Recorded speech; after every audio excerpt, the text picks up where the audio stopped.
Right guys, what is going on? BusterBarnes here, bringing you my preview of Game Week 13 in Fantasy Premier League. Obviously I usually do my reviews slash recaps of the game weeks, but as Game Week 13 is so close, I'm actually going to do a bit of a merged video where I review Game Week 12 and then quickly get back on to Game Week 13 and show you guys what I have done to my team to try and improve it going into that week. We will see if my last game week was actually good and we could bounce back from that red arrow. But if you guys do enjoy these, I guess, reviews and previews, please be sure to leave a like and comment down below how you guys did in the previous Game Week 12 and what you're planning on doing for Game Week 13 as well. If you have your wildcards, if you're using any chips, I would love to know, and as always subscribe for more Fantasy Premier League content. But with that said, let's get into seeing how I did in Game Week 12. Okay, so as you can see, Game Week 12 yet again did not go my way. 2 points below the average score, which if you go back to Game Week 11, I was 1 point behind that. So technically, I guess getting a bit worse. It's not the worst, thing to be sort of that far below, but we did drop by about, I believe, over 100k rank this season, which just shows how close it is sort of in this rank that I'm at. It does mean, though, that if we do have a good game week coming up, I can maybe gain that back, so fingers crossed for that. But yeah, it just really wasn't my week. Had 3 players not playing, which really did not help. Jota is out for apparently between 6 to 8 weeks, which I just did not know until the Liverpool game happened. To my knowledge, it was just a knock until that game took place where Liverpool drew 1-0. I'll go through the games briefly in a sec, but Lamptey, Pulisic not playing. I think Pulisic does have a chance of playing against Wolves though, so whilst it's annoying he didn't play against Everton, and as a Chelsea fan even more annoying, so we obviously didn't win that game.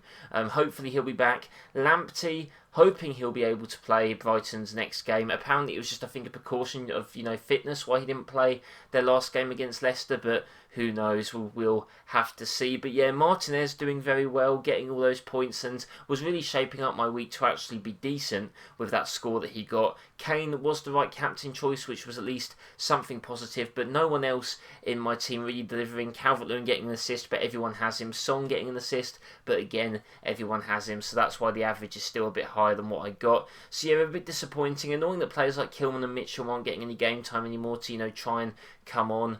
But that is just how it is at the moment. We'll need to get rid of Johnson at some point to free up a little bit of cash as well. But obviously with these 3 injuries, I did need to try and think of how to replace at least one of these guys going into the next week. And we shall look in a sec what I did actually do. But if we do go into the fixtures quickly for a little bit of a brief rundown.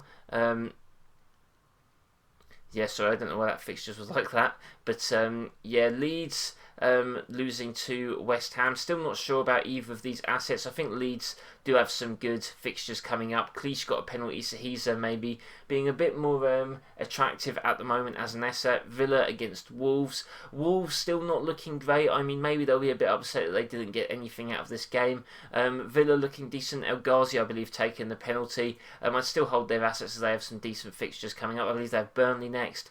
Newcastle and West Brom. Not really a game that I think anyone should be paying attention to. City and United, I mean, maybe both their defences are a bit more appealing, showing how they can get clean sheets against each other. City, obviously, with the better fixtures coming up out of the 2. Everton versus Chelsea.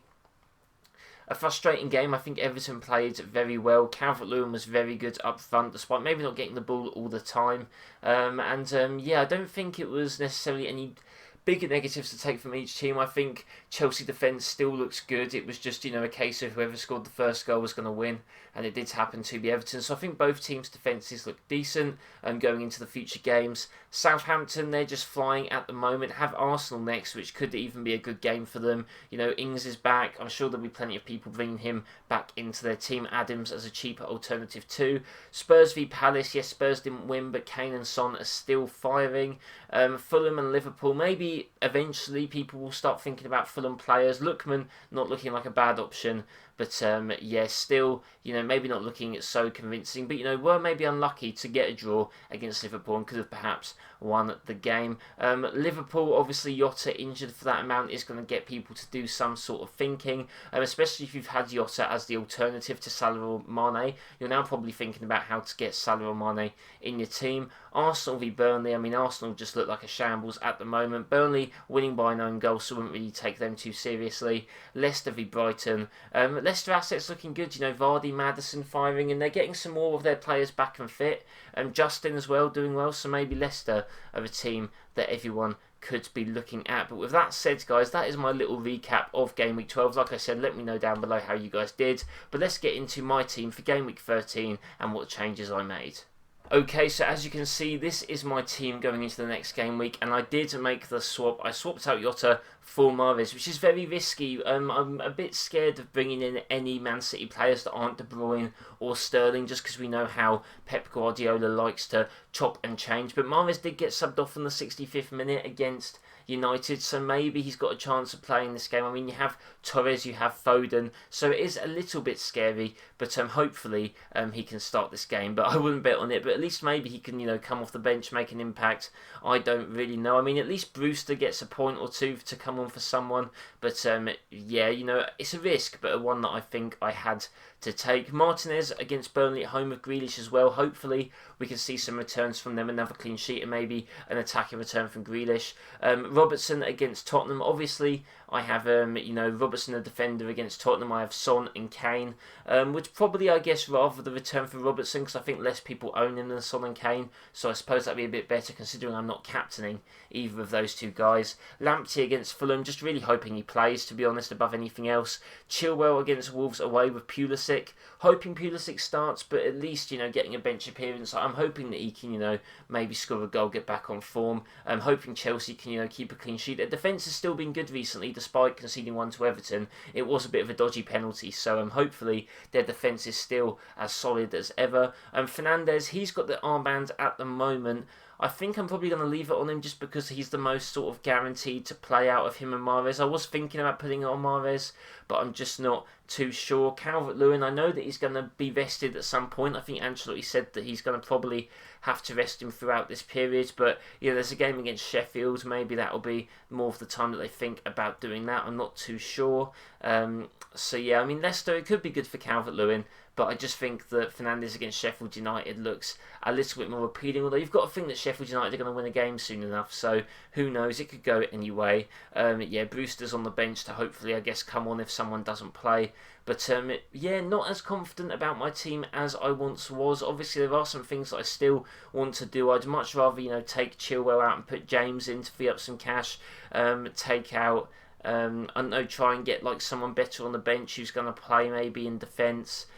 So yeah, not the happiest with my team at the moment, but hopefully it will be enough to get a green arrow. We had that streak of about 4 green arrows. Now we're back down to the red arrows. I did say before that I usually tend to drop off a bit after game week 10, and that does seem to be what's happening at the moment. But if I'm going to get you guys to focus on 3 games, let you know what games you should be focusing on going into this game week, I do have to say Man City versus West Brom. Obviously, it's hard to tell which Man City players are going to play, but I think you need to, maybe take a risk, because this could be a game that's, another 4 or 5-0. Whilst West Brom's defence is good, I think City are just on another level, especially at home. Another City, I think, or another fixture I think you could potentially be looking at is maybe actually Leeds versus Newcastle. I know Newcastle like to defend, but I think a team like Leeds with their energy and their pressing ability could really cause them problems. So I think if you have Leeds assets, that's actually probably a decent game to look at, trying to get some form of returns. And I actually think the other game is maybe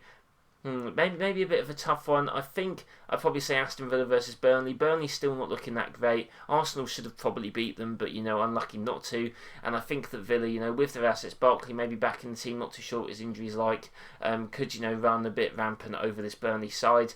Sheffield United v Man United, a close game to keep an eye on as well. But that is going to be my team, guys, and my preview for game week 13. Let me know if you did like this little combination of reviews and previews. Maybe I should do that more often. Do let me know in the comments below, and as always, leave a like if you did enjoy this video, and as always, subscribe for more Fantasy Premier League content. My review will be out after the fixtures do take place. I might do actually another combination. I might review this game week and preview the next, as there's not really a big gap between them. So yeah, let me know if you guys do want to see that. Hope you all do have a nice day, and I'll see you next time.